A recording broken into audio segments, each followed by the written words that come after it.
லாரிகள் வேலை நிறுத்தம் நீடிப்பது பொருட்களின் விலையில் எதிரொலிக்க தொடங்கியுள்ளது. இதுகுறித்து சென்னை கோயம்பேடு சந்தையில் காய்கறி வியாபாரிகள் சங்க துணைத் தலைவர் சுகுமாருடன் நமது செய்தியாளர் அருண்மொழிவர்மன் நடத்திய உரையாடலை இப்போது பார்க்கலாம். சுகுமார், இப்ப விலையேற்றம் எந்த அளவு இருக்கு? நீங்க பாத்தீங்கன்னா தொடர்ந்து இதோட 6வது நாளா லாரி உரிமையாளர் வேலை நிறுத்தத்தில் ஈடுபட்டு வராங்க. பல்வேறு கோரிக்கைகளை வலியுறுத்தி காய்கறி வரத்து பாத்தீங்கன்னாக்கா 300 இருந்து 350 லாரி வர வேண்டிய இடத்துல இப்ப வந்து 200 இருந்து 250 லாரி தான் வந்துட்டு இருக்கு ஸ்ட்ரைக் காரணமா. இதனால சில காய்கறிகளோட விலை வந்து 20 இருந்து 30% கடுமையா உயர்ந்திருக்கு. ஒரு சில ஐட்டம் தமிழ்நாட்டிலிருந்து வரக்கூடிய பொருள்னு பார்த்தீங்கன்னா கத்திரிக்காய், வெண்டைக்காய், கோவக்காய் இதெல்லாம் வந்து விலை 30% உயர்ந்திருக்கு. பீன்ஸ், அவரைக்காய் 20 இருந்து 30% உயர்ந்திருக்கு. இது நேத்து வரைக்கும் சுமூகமான பேச்சுவார்த்தை முடியும்னு பார்த்தாக்கா அது ஒன்றும் முடியல.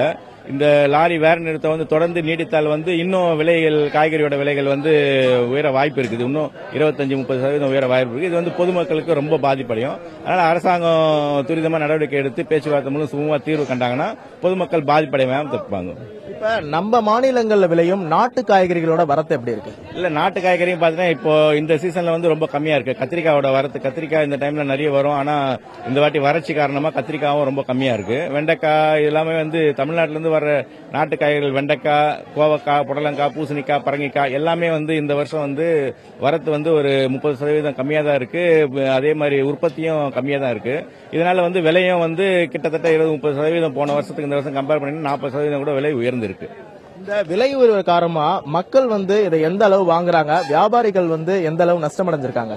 இல்ல, வியாபாரம் பொறுத்த வரைக்கும் பாத்தீங்கன்னாக்கா கொஞ்சம் வியாபாரம் கொஞ்சம் மந்தமா தான் இருக்கு. இந்த 5 நாளா விலை கடுமையா உயர்ந்தா கூட பொதுமக்கள் வாங்குறதுக்கு பயப்படுவாங்க. அது ஆல்டர்னேட்டிவ் பார்ப்பாங்க. வேற காய்கறி எது விலை கம்மியா இருக்கு அப்படின்னு பார்ப்பாங்க. அது மாதிரி பாத்தீங்கன்னாக்கா வெங்காயம், தக்காளி, உருளைக்கிழங்கு பெரியான விலை உயர்வு இல்லைன்றதுனால அது கொஞ்சம் பொதுமக்கள் ஒரு மகிழ்ச்சியான விஷயம்.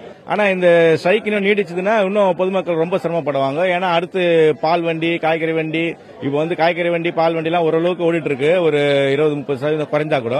ஆனா முழுமையா வேலை நிறுத்தம் இறங்கினாங்கன்னா பொதுமக்கள் ரொம்ப பாதிப்பு உண்டாகும். இது அரசாங்கம் துரிதமா நடவடிக்கை எடுக்கும்.